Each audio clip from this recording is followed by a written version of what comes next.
మైబాద్ జిల్లా కేంద్రంలో సమగ్ర శిక్ష అభియాన్ ఉద్యోగులు చేస్తున్న నిరవధిక సమ్మె 28వ రోజుకు చేరుకుంది.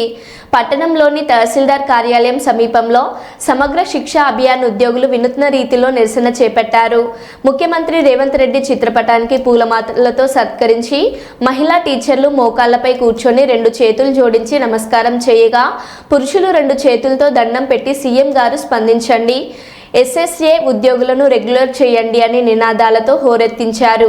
20 ఏళ్లుగా చాలిచాలని వేతనాలతో నిధులు నిర్వహిస్తున్నామని, ఎన్నికల ముందు ముఖ్యమంత్రి రేవంత్ రెడ్డి రెగ్యులరైజ్ చేస్తామని మాట ఇచ్చి ఇప్పుడు దాట వేస్తున్నారని, ఇప్పటికైనా స్పందించి తమకు ఉద్యోగ భద్రత కల్పించి రెగ్యులరైజ్ చేయాలంటూ సీఎం చిత్రపటానికి సాక్షాత్తు బోర్లా పడుకొని దండం పెట్టి వేడుకున్నారు.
ఇరవై 27 రోజులుగా సమగ్ర శిక్ష ఉద్యోగులం సమ్మె చేస్తూ ఉన్నాం.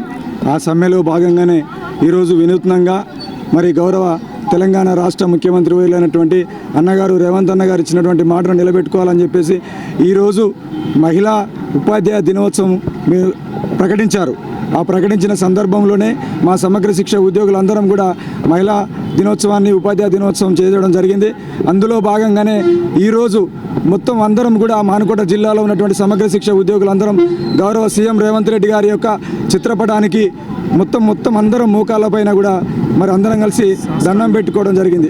అదేవిధంగా సాష్టాంగ నమస్కారాలు తెలియజేస్తూ అన్నగారు మీరే దిక్కు మీకు మీరంతా కూడా కుటుంబ సభ్యులని అన్నారు.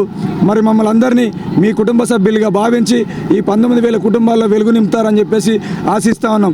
ఏ భగవంతుని కూడా మొక్కనటువంటి మేము ఈరోజు నడి రోడ్డు మీద మీ చిత్రపటాన్ని పెట్టుకొని సాష్టాంగ నమస్కారాలు తెలియజేస్తూ మీ కాళ్ళకు దండం పెట్టాం.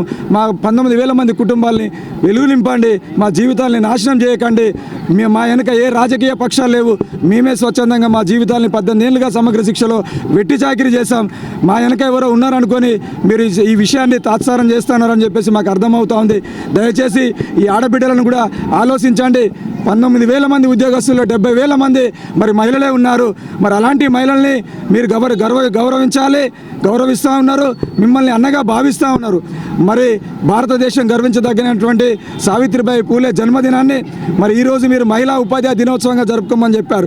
మరి మేము ఈరోజు మానుకోటలో టెంట్ కింద మా ఆడబిడ్డలు మా అక్క చెల్లెళ్ళం అంతా కలిసి సమగ్ర శిక్ష ఉద్యోగులం మరి నడి రోడ్డులో కూర్చొని మరి ఈరోజు మహిళా ఉపాధ్యాయ దినోత్సవం చేసుకోవాల్సినటువంటి సందర్భం ఏర్పడ్డది.